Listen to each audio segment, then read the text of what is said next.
Bon, me revoilà sur mon téléphone parce que j'ai l'impression que le réseau chez moi est assez mauvais. C'est le cas depuis plusieurs jours, je ne sais pas ce qui se passe. Et que la nouvelle appli Facebook ne semble pas très efficace. En tout cas, pas sur mon ordinateur. Donc, on va continuer sur le téléphone. Je vous remercie pour votre patience, votre compréhension.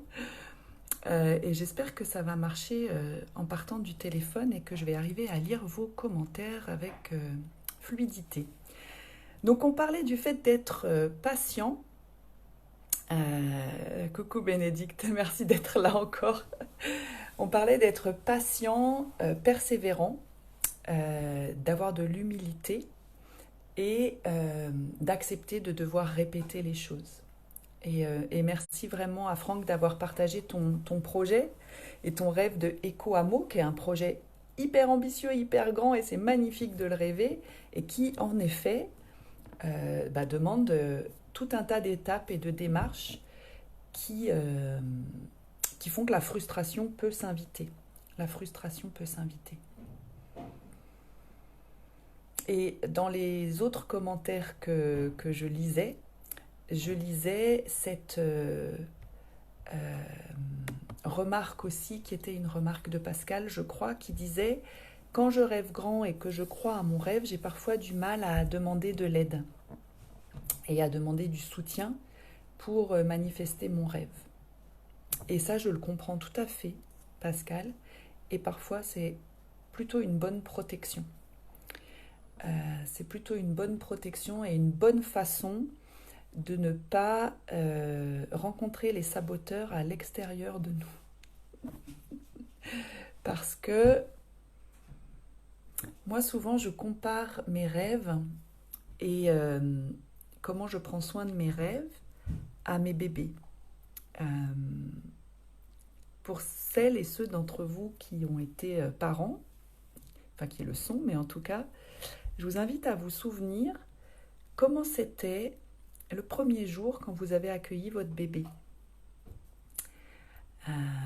Quand ce bébé quand ce bébé est sorti de mon ventre, évidemment, moi je le trouvais le plus beau du monde, mais je sais très bien qu'ils étaient peut-être un peu fripés, un peu rouges. Ma fille, elle avait des bonnes grosses joues. C'était pas forcément les plus beaux bébés du monde aux yeux des autres, mais pour moi, ça l'était.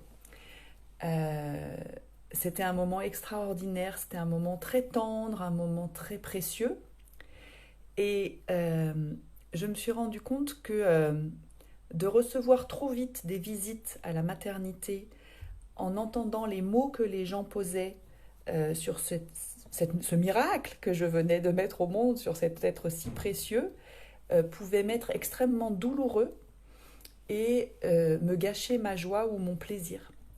Que ce soit sur le physique de mon bébé ou la façon dont je m'en occupais ou les projections qui s'invitaient, etc.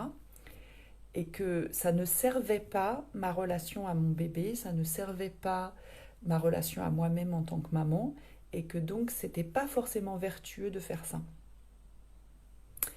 Et j'ai été très surprise de ça, je m'attendais pas du tout à être autant touchée, en positif comme en négatif. Et donc je donne souvent le conseil de prendre soin de nos rêves, en tout cas moi je prends soin de mes rêves et de mes projets, comme de mes nouveau-nés. Et je maman de mes rêves et de mes projets, comme moi, nouvelle parturiente. C'est-à-dire que mes bébés sont tellement précieux que je ne vais pas aller les montrer à n'importe qui, que je ne vais pas les partager avec n'importe qui, et que je suis très attentive à ce dont j'ai besoin comme retour, comme soutien, comme regard sur mes rêves et mes projets, et que je ne veux pas prendre le risque d'aller rencontrer à l'extérieur, très à l'œuvre à l'intérieur. Et ça me paraît vraiment important d'en avoir conscience. Quand vous avez un nouveau projet, en tout cas quand j'ai constaté que je un peu décalé, un peu hors norme, un peu qui paraissait un peu impossible, et bon c'est un peu 90% de mes projets, et que j'en parlais avec des personnes que je n'avais pas forcément choisies, leur premier réflexe était souvent de me dire toutes les raisons pour lesquelles ça n'allait pas marcher. Toutes les raisons pour lesquelles c'était certainement pas comme ça qu'il fallait que je m'y prenne, ou que c'était pas le moment, ou que j'avais pas les moyens, etc. Et donc, moi, je vous invite à être très attentif et à avoir un cercle de rêveurs autour de vous en qui vous avez absolument confiance. Parce que pour être très très franche avec vous, moi quand je partage un rêve avec quelqu'un au début, je ne veux qu'un cheerleader. Je ne veux qu'une personne qui va me dire mais c'est génial, mais j'adore ton idée, mais vraiment ça va être super, et puis ça pourrait être si... Voilà, j'ai besoin d'une personne qui ne va nourrir que le positif. Et j'ai besoin de ça régulièrement. Parce que pour pouvoir aller demander du soutien dans mon projet, j'ai besoin d'y croire à 200%. Et, parce que c'est pas facile d'aller demander du soutien. Et donc, je vous invite juste pour vous à ce que le premier soutien que vous alliez chercher, c'est des cheerleaders. C'est les gens qui croient en vous, c'est les gens qui sont aussi, de mon côté, aussi rêveurs et tarés que moi, et qui se disent mais oui c'est possible, mais évidemment ça va marcher, ou en tout cas qui sont joyeux de votre capacité à rêver et qui vous encouragent à rêver.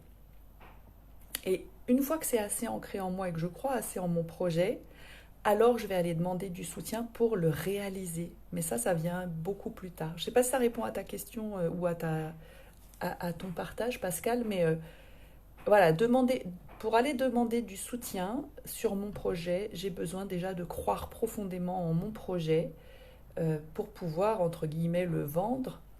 Bonjour Franck, je suis désolée vraiment. Je ne sais pas ce qui se passe avec mon ordinateur ou ma connexion Internet, mais en ce moment, avec le nouveau logiciel de Facebook Live, ça ne marche pas bien pour moi. Donc, je suis passée sur mon téléphone et je peux lire vos messages. Donc, n'hésitez pas à nommer. Donc, voilà, trouvez des cheerleaders, vous entourez de personnes qui croient en vous et avant d'aller demander un soutien matériel ou quoi que ce soit, vraiment apprendre à aimer votre projet, comme on apprend à aimer nos bébés. L'amour maternel, parfois c'est fulgurant, ça nous tombe dessus la première seconde, et parfois il faut quelques jours pour le sentir et pour aimer cet enfant qui vient de sortir de nous et lui faire confiance. Et se faire confiance en tant que maman de cet enfant. Et puis Bénédicte nous rappelle aussi que demander de l'aide à l'univers. En tout cas, si c'est quelque chose qui vous parle et en quoi vous croyez, évidemment, ça mange pas de pain, comme on dit chez moi, et ça marche. Ça marche pour moi. Pour tout vous dire, et mes proches le savent, et pour certains, ça leur paraissait au début complètement surprenant, et je sais que certains d'entre eux le font maintenant. Moi, quand j'ai un rêve qui a vraiment envie, qui pousse, comme je dis, qui pousse et qui a vraiment envie d'être mis au monde, ou en tout cas d'avoir une chance d'être mis au monde, je lui trouve un nom. Donc je demande un nom, en général je le demande avant d'aller me coucher, et en rêve je reçois son nom, ou bien je le reçois en écrivant dans mon cahier de rêve. Et une fois que j'ai un nom, je crée un égrégore pour mon projet. C'est-à-dire que je fais une cérémonie simple, enfin vous pouvez la faire aussi complexe que vous voulez, mais j'allume une bougie, je prends mon tambour ou je chante. En allumant la bougie et en chantant, en tapant sur mon tambour, à la fois je crée ce projet dans l'astral et dans l'univers, et en même temps je lui dis que je suis d'accord pour être sa maman et que je veux bien le manifester. Ce qui fait que c'est comme si je suis enceinte de ce projet-là. Ce projet-là m'habite, j'accepte de le porter, j'accepte de le nourrir et j'accepte qu'il me nourrisse en acceptant que toutes ces grossesses ont chacune leur temps. Pour certains projets, ça va être fait en quelques semaines. Pour certains projets, ça prend des années. Mais en tout cas, c'est comme si j'ai des compartiments tout à l'intérieur de moi et que je laisse les graines. J'accepte d'être le réceptacle de la graine de ce projet que je nomme, comme ça je sais où il est, je sais à quel endroit il se trouve dans mon corps ou dans l'astral. Et régulièrement, je l'appelle et je me connecte avec lui. Alors, il n'y a pas de recette, moi je le fais quand je le sens. Après, ça peut être intéressant. Je sais que dans mon agenda, par exemple, il y a des journées complètes que je barre avec le nom d'un des projets. Et je sais que ce jour-là, je nourris ma relation avec mon projet. Donc ça va vouloir dire soit aller chercher un lieu qui correspondrait si c'est un stage, soit aller marcher en forêt avec un petit calepin dans la poche arrière de mon jean pour demander de la guidance et de l'intuition, soit aller déjeuner avec un de mes cheerleaders et lui parler de mon projet pour avoir un retour ou faire de la créativité. Soit moi j'utilise beaucoup, alors je peux peut-être vous montrer des grandes feuilles, voilà ça c'est un de mes projets, quasiment ça fait octobre 2018, je l'ai noté, ça fait donc depuis octobre 2018 qu'il est sur le mur à côté de mon bureau dans mon cabinet et que je l'observe et que j'y rajoute des choses, que quand c'est fait, je mets un petit cœur à côté et je pense, Inch'Allah, que ça va être mis au monde avant la fin 2020. Alors, beaucoup de choses ont déjà été mises au monde, mais en gros, c'est ma formation, ce que je vais transmettre, et ça va être un site internet, ça va être des stages, etc. Donc c'est vraiment, voilà, 2 ans, hein, 2 ans. Mais il est là depuis 2 ans, et je le regarde et je le nourris depuis 2 ans, puis des fois je l'oublie complètement. Donc voilà un petit truc que je peux vous transmettre sur le fait de mettre au monde ces projets, de les nourrir en acceptant que chaque projet a son temps propre. Et que la grossesse se fait dans les meilleures conditions et que parfois c'est à nous de donner un petit coup de nourriture et puis parfois c'est à nous d'être réceptifs et d'attendre que ça vienne. Nadège nous dit les cheerleaders sont plutôt qui me concernent. C'est vrai qu'il y a des moments dans notre vie où on a l'impression qu'on n'a pas beaucoup de cheerleaders autour de nous et c'est là aussi où, et ça moi je l'ai beaucoup senti dans ma vie quand j'ai changé de fréquence. Enfin j'appelle ça changer de fréquence, c'est-à-dire que j'ai changé, j'ai eu envie d'autre chose, mes valeurs de base sont toujours les mêmes, mais j'ai eu envie d'autre chose, je me suis autorisée à rêver d'autre chose. Un monde nouveau s'est ouvert à moi et donc j'ai commencé à rêver de nouveaux rêves. Et dans ces périodes de transition, les personnes qui m'entouraient dans mon mois d'avant comprenaient plus vraiment qui j'étais en train de devenir et n'étaient pas forcément super enthousiastes des projets qu'était le moi que j'étais en train de devenir. Et c'est un moment de grande solitude, ça c'est sûr. Et ça peut nous freiner dans nos projets. Et c'est là où, à mon avis, il y a 2 choses importantes à faire. En tout cas, c'est comme ça que je le ressens et que je le vis. Prière. Moi, je demande à l'univers d'amener sur mon chemin les personnes qui vont pouvoir me soutenir dans mon rêve, dans mon projet. Vraiment, je demande à ce que les bonnes personnes arrivent à moi. Que les bonnes personnes, pour soutenir mes rêves, mon projet, mon épanouissement, et je demande dans mes prières tous les soirs, je le demande. Deuxième chose à faire, un peu comme ce que je recommandais à Franck, se documenter à fond qui nous intéresse pour aller chercher les communautés,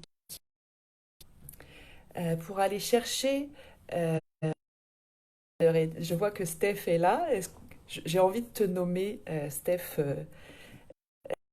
créé avec son compagnon Jim il y a 2 ans, je crois maintenant, Mini Big Forest, qui est un projet extraordinaire qui plante des mini-forêts urbaines ou en campagne d'ailleurs, qui sont une bombe de régénération, d'écosystèmes pour ramener l'oxygène, pour ramener du vivant, même en milieu urbain. Et j'imagine bien que pour mettre au monde ce projet, Steph, quand ça lui est venu, c'était pas du tout leur métier ni leur activité à tous les deux, j'imagine bien qu'il y a eu tout un temps à aller chercher les personnes qui ressemblaient à ce projet, à aller chercher de l'information, à aller chercher du soutien, à aller chercher les personnes qui vont pouvoir apporter une vision, etc. Et plus on cherche ces gens-là, plus ça nous ouvre au monde où ce rêve-là est possible, qui n'existait pas pour nous avant, puisqu'on n'avait pas ouvert la porte à ce rêve. Je ne sais pas si ça vous paraît intelligible, ce que je suis en train de dire, mais j'ai envie de vous partager un exemple très personnel, mais moi, depuis que j'étais adolescente, alors quand j'étais petite, je voulais être écuyère dans un cirque. J'ai toujours voulu être saltimbanque, en fait. Et après j'ai voulu être médecin, donc c'est très bien parce que, en fait, maintenant je fais de la danse médecine, donc je fais les deux en même temps. Mais en tout cas, depuis que j'étais petite, je voulais faire du cirque ou je voulais être saltimbanque. Et puis adolescente, j'étais à fond flower power et je rêvais de vivre dans une communauté. Et moi, j'avais encore ce désir d'être saltimbanque, de faire partie des gens qui chantent, qui dansent. J'ai toujours été beaucoup plus cigale que fourmi. Et puis la vie est arrivée, je suis devenue adulte, j'ai fait comme on m'avait enseigné qu'il fallait faire pour faire plaisir. Et puis un jour, j'ai dit stop. Et à la quarantaine, j'ai fait un virage à 180 degrés. Et j'ai tout lâché et j'ai commencé à me former à la danse médecine avec mes enseignants. Et je me rappelle très bien en 2013 de me retrouver dans une cérémonie sous une immense tente blanche au milieu d'un champ dans le Devon où on était 150 personnes à danser pendant 72 heures non-stop, sans manger, en prière pendant 72 heures. Et je me souviens d'être assise dans cette cérémonie et de me dire, j'ai rêvé ce moment depuis que j'ai l'âge de 15 ans. J'ai rêvé d'être dans un monde comme celui-là depuis que j'ai l'âge de 15 ans et j'ai enfin trouvé des gens aussi tarés que moi qui font le même rêve que moi. Mais il m'a fallu attendre d'avoir 40 ans pour ça. Et je me suis rendu compte que je les avais enfin trouvés parce que pendant 40 ans, petit à petit, j'avais posé les actes et j'avais posé les intentions et j'étais allée les chercher, mais ça ne s'était pas fait du jour au lendemain. Mais ce que ça m'a montré en tout cas, c'est qu'au moment où j'ai recommencé à croire dur comme fer à mon rêve, à 40 ans, et que j'ai ouvert la porte à mon rêve, j'ai rencontré le monde dans lequel mon rêve était possible. Et il y a 5 ans en arrière, on m'aurait dit que ce genre de cérémonie existait, j'y aurais pas cru. Parce que je n'avais pas moi-même ouvert la porte à mon rêve qui m'emmenait où ce rêve était possible. Et pour moi, ça c'est assez miraculeux. C'est de l'ordre du miracle, c'est de terre. Mais je vous invite à juste vous demander dans votre vie des espaces auxquels vous avez accès, par exemple des éco-hameaux, des démarches spirituelles, des démarches d'engagement militant, des démarches de choix de vie, de ce que vous mangez, de comment vous jardinez, etc. Et de vous demander, est-ce qu'il y a 10 ans, vous aviez conscience que ce monde-là existait? Est-ce que vous y aviez accès ou pas? Et de prendre conscience quand est-ce que ce monde vous est devenu accessible. Et je fais le pari qui vous est devenu accessible porte à ce rêve. Donc je vous invite à juste à explorer et à vous rendre compte qu'il y a des millions de mondes qui existent autour de nous et que les cheerleaders vont venir à nous quand on va ouvrir la porte au monde dans lequel le rêve auquel on croit et qu'on a envie de réaliser pourra se manifester. Donc demandez du soutien à l'univers, demandez du soutien à votre enfant intérieur, à votre intuition, et trouvez des cheerleaders. Deux suffisent. Hein. Deux suffisent.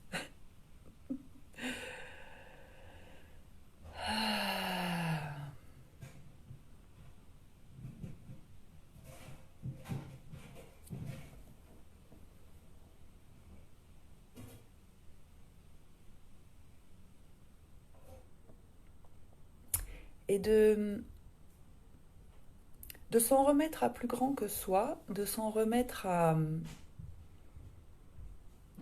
J'ai une amie, Catherine, avec laquelle on a eu une conversation il y a quelques années qui m'a complètement bouleversée et qui m'a ouvert vraiment à cette dimension-là, et je le fais depuis, c'est de s'ouvrir au champ énergétique du projet.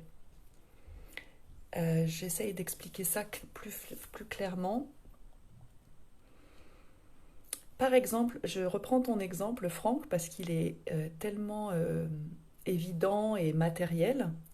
Le projet Éco-Village, à mon sens, hein, encore une fois, je vous partage que ce qui est là pour moi, ce qui est vrai pour moi, et prenez ce qui est bon, laissez le reste.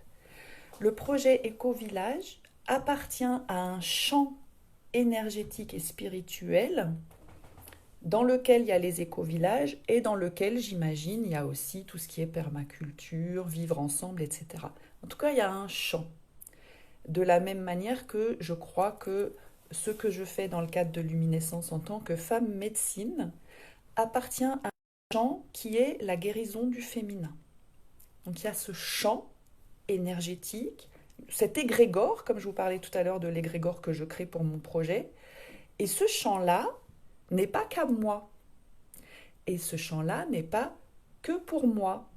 Et ce champ-là n'appartient pas que à moi. Et ce champ-là nourrit tous les projets qui résonnent sur cette même vibration. Et donc, c'est formidable pour moi de croire à ça. Ça veut dire que quand j'ai mon projet d'éco-village, je peux aller me sur le champ énergétique éco-village, avec tout ce qui rend possible et tout ce qui nourrit de vertueux, de magnifique pour le monde, et aller chercher de l'énergie, de l'intuition, des informations pour attirer à moi tout ce qui est au service du projet éco-village. Comme moi, régulièrement, je me branche sur le champ femme médecine pour demander, et c'est ça par exemple qui m'a dit, ce serait bien que tu offres des Facebook Live pour échanger, partager en live de comment on rêve demain, parce que si tu rêves toute seule dans ton coin, ça sert à rien. Enfin, c'est pas que ça sert à rien, mais c'est vachement moins fun, et puis c'est moins vertueux, et ça va moins résonner. Et donc, comment je peux me brancher sur ce champ et accepter que quand je nourris ce champ, que le projet soit manifesté à travers moi ou pas, c'est presque secondaire. Donc je nourris un champ qui résonne dans ma vibration sur ce qui est important pour moi. Et après tout, dans la vingtaine de projets là, que j'ai là-dedans, déjà si j'en fais 3 ou 4, c'est bien. Et si d'autres personnes manifestent le même type de projet, c'est formidable. Parce que c'est au service du champ guérison du féminin. C'est au service du champ écologie. C'est au service du champ éco-hameau. Donc, se brancher sur le champ du projet est vraiment formidable et nourrir le champ pour que tous les projets qui s'y rapportent et qui sont vertueux pour le monde, que ce soit pour celui que moi je porte ou pas, moi je trouve ça hyper porteur.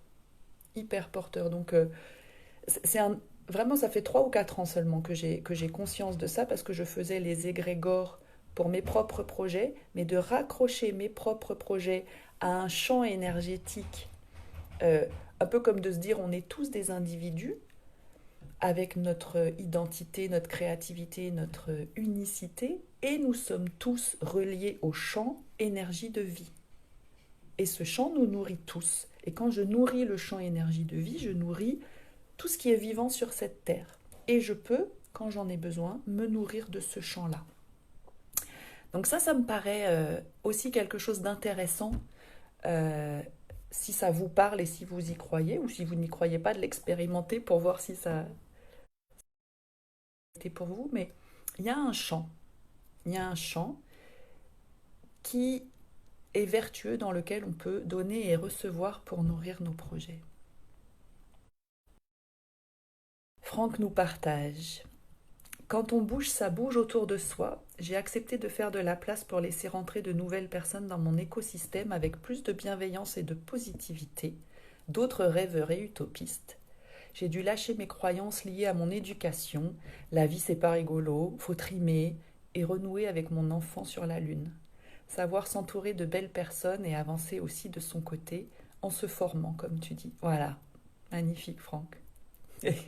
Et merci de m'avoir accueilli dans ton cercle de folles dansantes. C'est ça qui rend ça difficile, c'est ce que je disais tout à l'heure par rapport à la question de Nadège. Il y a un moment où on se retrouve un peu seul. Il Il y a un moment où les gens de mon ancienne vie ont besoin de partir. J'ai besoin de les faire partir, je fais du vide, et ceux de la nouvelle vie ne sont pas encore arrivés.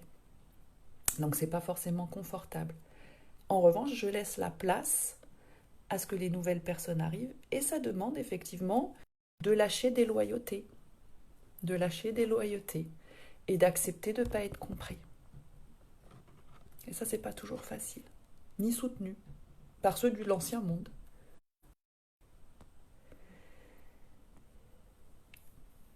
Bénédicte nous partage: j'ai 51 ans et adolescente, je rêvais de faire un livre illustré et d'un monde de partage. Je ressens que c'est en train de se réaliser dans vos vies. Peut-être qu'il vous paraît fait la petite croix à côté, mais je suis sûre que tous vous avez réalisé beaucoup de rêves. Et, euh, et que pour certains, ils ont pris beaucoup de temps, mais comme votre attention n'était pas focalisée dessus, ça vous a semblé moins difficile. Nadège nous partage: je suis en train de faire le deuil des anciennes personnes, pas toujours facile, car dans ces anciennes personnes, il y a ma famille, mes parents, des enfants, des sœurs. Oui, oui. Parfois, c'est compliqué. C'est douloureux même. Et parfois, c'est des deuils qui vont s'installer dans la durée. Et parfois, c'est juste le deuil d'une place dans une constellation. C'est juste le deuil d'être accepté, comprise, encouragé. Mais ça ne veut pas dire que ces gens-là vont sortir de notre vie. Parfois, on a besoin de s'en écarter parce qu'il y a toute une histoire, il y a toute une loyauté, il y a des habitudes tellement fortes que dans cette constellation-là, on ne peut pas s'autoriser à rêver. C'est compliqué de s'autoriser à être autre chose que ce qu'on attend de nous. Enfin, je veux dire, moi, je le sens dans chaque cellule de mon corps, à chaque fois que je retourne chez mes parents, qui est la maison où j'ai grandi, ils n'ont jamais déménagé. Mais il y a une partie de moi qui remet tous les vêtements de la jeune ado rebelle. Enfin, c'est plus fort que moi. Et donc, il y a besoin de se libérer de ces loyautés-là pour pouvoir devenir soi-même pleinement et faire manifester ses rêves. Mais ça ne veut pas dire que je me suis fâchée avec mes parents et que je ne les vois plus, au contraire. Au contraire, en fait, ce que j'ai vu, c'est qu'il y a eu un moment de détachement, de prise de recul, voire de conflit dont j'avais besoin, moi, pour m'autoriser à être pleinement moi-même. Et qu'une fois que j'ai été plus authentique, plus moi-même, c'est ouvert un champ avec mes parents que j'aurais jamais cru possible, de partage authentique. Ils comprennent pas forcément tout ce que je fais, c'est pas grave. Enfin, de plus en plus quand même, mais au début c'était complètement de la science-fiction. Mais je me suis rendu compte qu'ils m'avaient pas repoussé comme je l'aurais pensé. Donc je pense que ces deuils à faire sont plus des deuils de place, de type de relation, des deuils de reconnaissance, des deuils d'encouragement, mais ce ne sont pas forcément des deuils, en tout cas avec la famille très proche, qui vont mener à l'isolement. Et parfois ça peut, hein. Parfois ça peut. Enfin, par exemple avec mon ex-mari, c'est clair que c'était fini et qu'on n'avait plus rien à faire ensemble et que c'était comme ça. Et il y a des amis que je ne vois plus du tout non plus, parce qu'il y a un moment, c'était juste plus possible. Donc ça fait partie du processus et c'est vraiment douloureux. C'est vrai, c'est vrai, c'est vrai. Et en même temps, quand je regarde la nature est toujours ma plus grande enseignante avec mes enfants, qui sont la nature. Tous les processus de transformation, tous les processus de croissance et d'épanouissement passent par une phase de profond inconfort. Je veux dire, la petite graine qui doit traverser le noir pour arriver jusqu'à la lumière, puis le bouton de rose, où il y a un moment, ça doit être... c'est un peu comme le bébé quand il sort du ventre, quoi. Il n'y a plus de place et paf, faut laisser ouvrir le truc pour que ça s'ouvre. Ou le papillon qui sort de sa chrysalide, ou le poussin qui sort de son œuf. Il y a un moment, ça demande un effort. C'est pas forcément confortable, mais c'est ça qui permet d'ouvrir plus grand l'espace. Et effectivement, Sylvie, je pense que le deuil de l'ancienne version de soi est compliqué. Oui. Et le deuil de l'ancienne version de moi est compliqué si au lieu de voir la joie que me procure le changement et le champ de possibles que s'ouvre dans le fait que je change, je porte mon énergie sur le fait de me blâmer d'avoir été ce que j'étais. J'ai été extrêmement confrontée à ça dans mon divorce.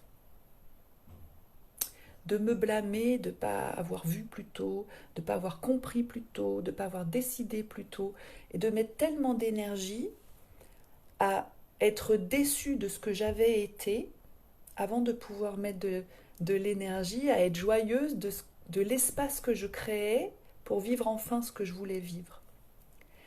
Et, et là-dessus, je pense que ça nous demande énormément d'humilité, de douceur et de tendresse envers nous-mêmes et de continuer à nous rendre compte que j'ai 7 ans, 10 ans, 15 ans, 30 ans, 40 ans, 50 ans, 70 ans, je reste une personne en apprentissage.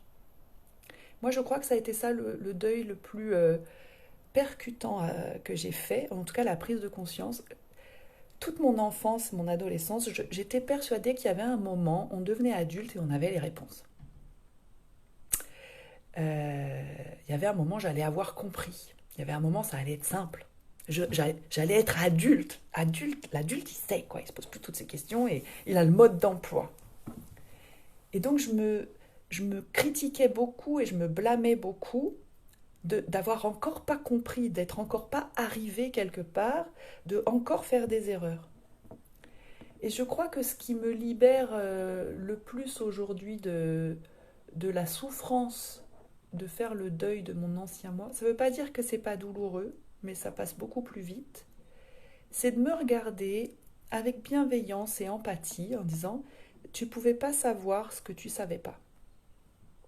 Bien sûr que tu n'as pas fait le truc que tu ferais aujourd'hui parce que tu ne savais pas, parce que tu croyais à ça, parce que tu avais confiance en ça, parce que ta valeur suprême à l'époque c'était ça et tu l'avais mal interprété. Et d'accepter de ne pas tout faire bien du premier coup, de se tromper, d'avoir l'air ridicule. C'est marrant parce qu'il y a une petite voix là, qui est en train de dire, par exemple, là, ça se trouve, ce que tu es en train de dire, c'est de la merde, quoi. En fait, les gens, ils t'écoutent, tu le sais pas, tu les vois pas, mais ils sont en train de se dire, mais elle se la raconte, c'est n'importe quoi, ça me parle pas. Bien sûr qu'il y a cette voix-là en moi. Et de dire, bah ouais, mais de là où je suis, ce que j'ai envie de partager de tout mon cœur, et vraiment là, c'est mon cœur qui parle et c'est mon plexus solaire qui s'anime de dire, ouais, rêvons ensemble et j'ai des choses que j'ai envie de partager et je les offre avec générosité et prenez-les si vous le souhaitez, ne les prenez pas si ça vous convient pas, c'est ok. Peut-être la version de moi dans 10 ans regardera cette vidéo et se dira mais enfin, c'était vraiment pitoyable. Ouais, mais aujourd'hui c'est le meilleur que je peux faire et je l'offre. Et je l'offre. Et donc d'accepter que je suis toujours en train de me mettre à jour et qu'en fait renoncer à croire qu'un jour je serai arrivée quelque part, qu'un jour j'aurai tout compris, qu'un jour je serai cette adulte omnipotente qui a enfin les clés, le mode d'emploi et qui va plus faire d'erreurs, me détend vachement. Me détend vachement. Et là-dessus, par contre, c'est vrai que j'ai fait un immense travail sur la honte, et j'ai beaucoup, beaucoup travaillé sur la honte, en particulier en somatique et dans la danse, parce qu'on a, de par la société extrêmement compétitive et humiliante dans laquelle on vit, j'avais en tout cas des mémoires d'une profondeur abyssale de honte dans mon corps qui m'empêchait de me mettre en mouvement. Et donc, mais travailler sur sa honte dans son corps est quelque chose de possible. C'est pas simple. Enfin, si c'est simple, c'est pas facile, ça peut être très douloureux et c'est tellement libérateur. Moi, je sais que ça me paraît encore complètement hallucinant, mais depuis cette cérémonie de guérison que j'ai faite il y a 2 ans, je crois, je n'ai plus honte. Et ça, c'est quelque chose qui, voilà, se libérer de la honte, se libérer de la peur du regard des autres, se libérer de la peur de mon propre regard, de mal faire, avec l'idée que si je fais mal quelque chose, je vais faire mal aux autres ou on va pouvoir me faire du mal. Ça, c'est une grande libération, mais bon, ce sera un autre Facebook Live parce que là, il y en a pour des heures. Donc cultiver sa liberté intérieure, oui, Franck. Accepter que ça bouge et accepter d'être parfaite et de faire des erreurs et que quand tu te plantes, tu pousses.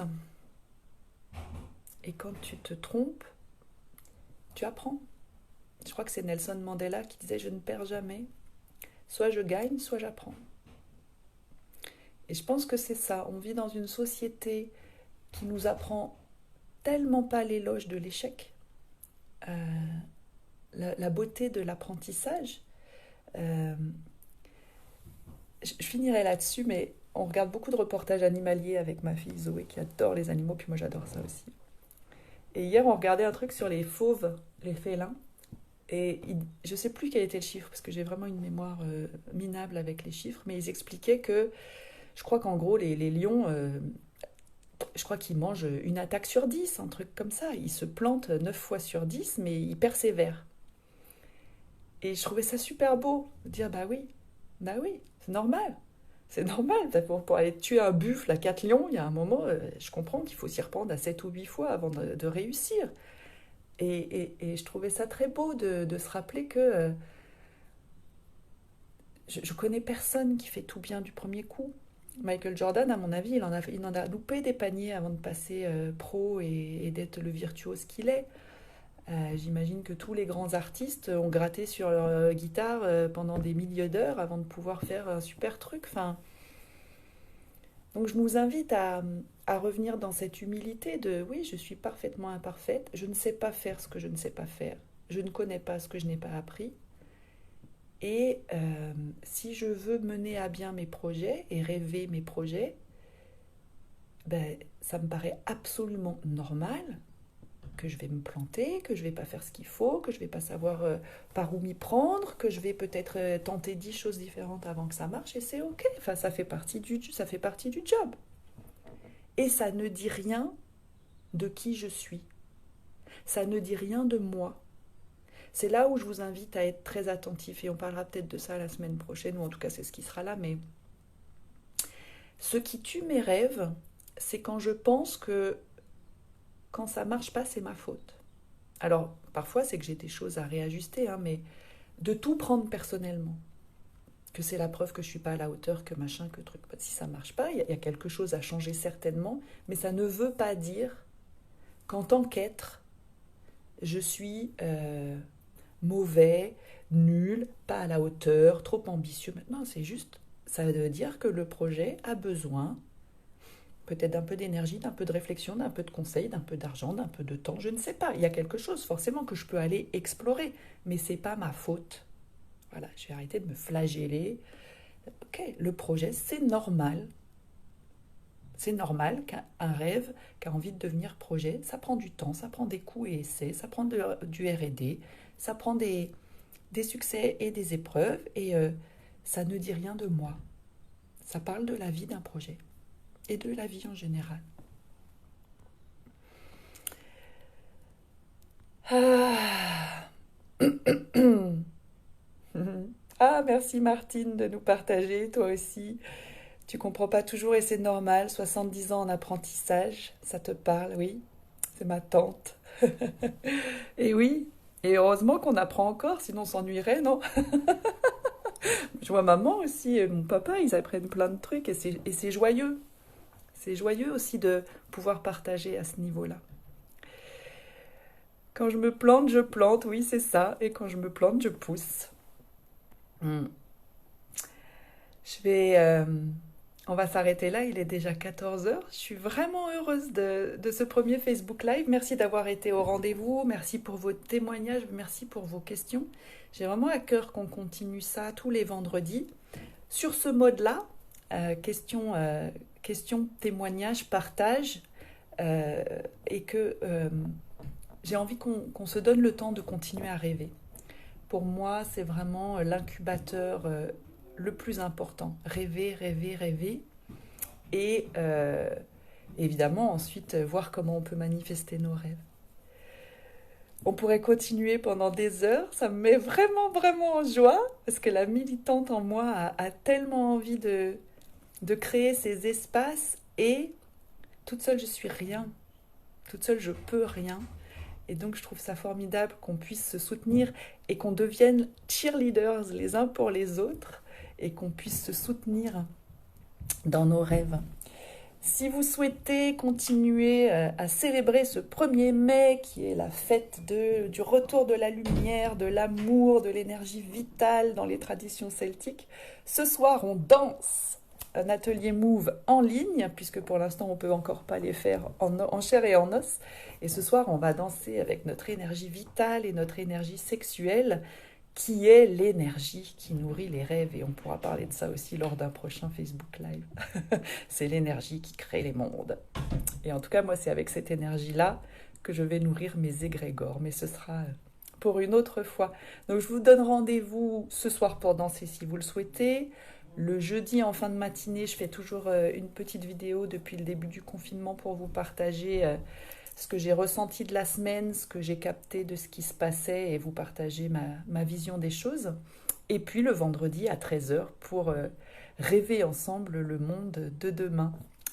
Merci pour ce partage, merci d'être là. Prenez grand soin de vous et puis autorisez-vous à rêver et à nourrir vos rêves. L'événement Facebook pour ce soir est sur ma page Facebook, c'est à 19h, il faut s'inscrire pour recevoir le lien vers Zoom. 19h ce soir jusqu'à 20h30. Je vous embrasse, prenez soin de vous.